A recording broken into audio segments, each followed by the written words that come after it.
You're lying in bed. The room is dark. You hear a sound above your head coming from the ceiling. You tell yourself it's nothing. You close your eyes. But somewhere, centuries ago, that exact sound was a man clawing his way toward freedom through solid lead.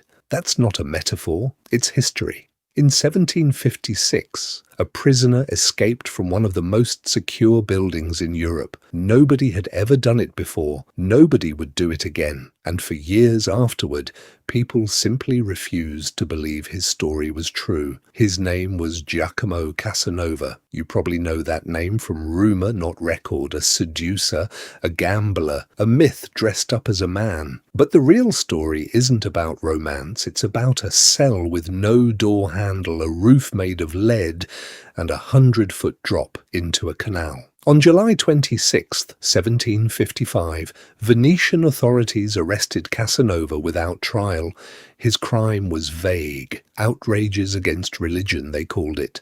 In truth, the Republic's secret tribunal, the Inquisitore di Stato, simply wanted him gone. He was sent to a prison known as Piombi, the Leads. The name wasn't poetic, it was literal.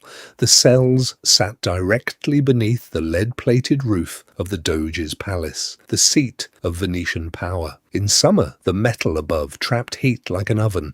In winter, it turned the stone to ice. No prisoner had ever escaped. Not once in the prison's entire history. Casanova's cell measured barely 6 feet in length. He couldn't stand fully upright. Guards checked on him constantly. And yet, within months, he had a plan.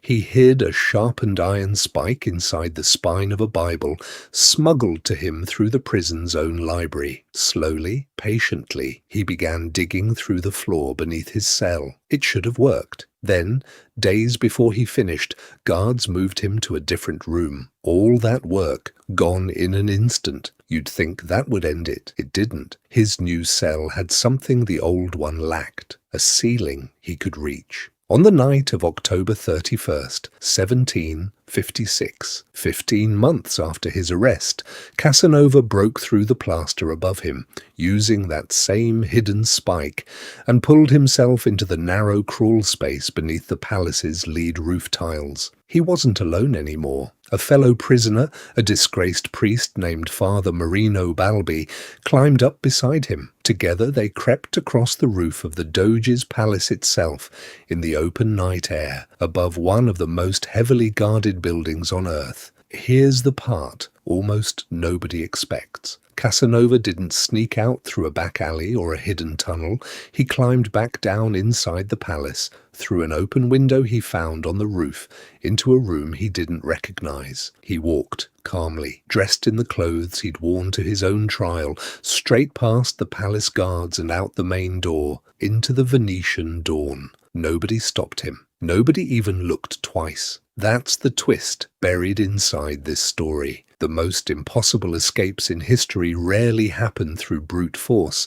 They happen through calm. A man who looked like he belonged somewhere could walk through the most guarded door in Venice, while a man who looked like he was hiding would be caught in seconds. Confidence, it turns out, was the real key that unlocked the leads. Casanova later wrote an entire book about that single night, Histoire de ma fuite, the story of my flight. For decades, readers assumed he'd exaggerated it, the way he exaggerated everything else about his life. Historians eventually cross-checked his account against Venetian prison records and palace architecture. The layout matched. The timeline matched. The impossible story was, in fact, precisely true. You still live inside a version of that same idea, even now. Every day, security isn't really built on locks.